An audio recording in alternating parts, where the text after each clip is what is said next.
held that envelope in my trembling hands for what felt like an eternity, staring at the return address I'd memorized 40 years ago.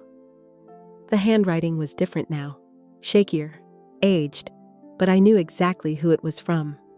After 4 decades of wondering, hoping, and eventually trying to forget, the letter I never thought would come had finally arrived. Let me take you back to 1985. I was 28 years old, fresh out of my second divorce, and working double shifts at a textile factory in North Carolina just to keep my head above water. My daughter Sarah was only 6 then, and I was doing everything I could to give her the stability I never had growing up. But there was this constant ache in my chest, a question that haunted my quiet moments. You see, when I was born, my mother was just 17, unmarried, scared, and with no support system to speak of. She made the impossible choice to give me up for adoption, and I was raised by the most loving couple you could imagine. The Hendersons gave me everything: a warm home, good values, and unconditional love. But still, there was always this part of me that wondered about her. What did she look like? Did I have her eyes? Did she ever think about me?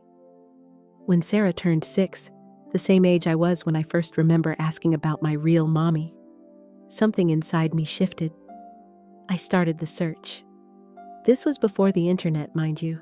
I spent weekends at the library, made countless phone calls, and wrote letter after letter to adoption agencies, hospitals, and anyone who might have a record. I hired a private investigator with money I couldn't afford to spend. And then, miracle of miracles, I found her. Margaret Rose Sullivan, living in a small town in Oregon. I discovered she'd married, had 3 other children, and worked as a school secretary. My hands shook as I wrote that first letter. I poured my heart onto those pages, told her about my life, my daughter, how grateful I was for the choice she'd made, and how I'd love nothing more than to meet her someday. I mailed it on a Tuesday. I remember because I took my lunch break early just to get to the post office before it closed. Then I waited and waited. Days turned into weeks, weeks into months. I checked that mailbox every single day like my life depended on it. I even called the post office to make sure it had been delivered. It had. The silence was deafening. At first, I made excuses for her. Maybe she needed time to process. Maybe she was scared. Maybe she was protecting her other children who didn't know about me. But as the months stretched on, the silence felt like rejection. It felt like being given away all over again. I wrote 2 more letters over the next year.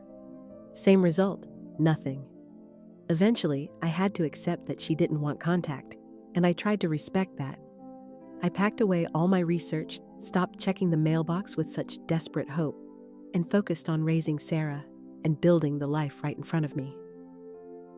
But you never really stop wondering, do you? Through Sarah's graduation, her wedding, the birth of my grandchildren, career changes, my 3rd marriage to my wonderful husband Tom, through all of life's big moments, there was always this small voice asking, does she know? Would she be proud? Does she ever wonder about me too?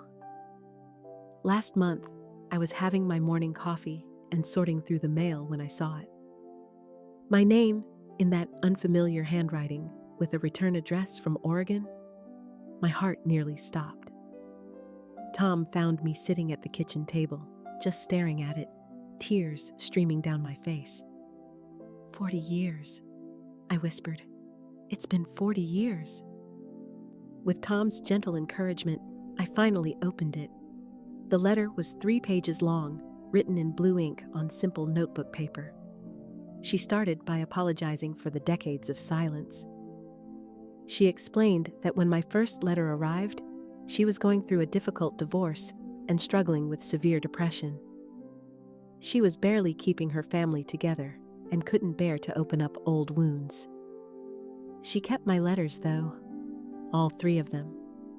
She'd read them countless times over the years, especially during her darkest moments, finding comfort in knowing that her impossible choice had led to something beautiful, that I'd been loved, that I'd become a mother myself, that I'd built a good life.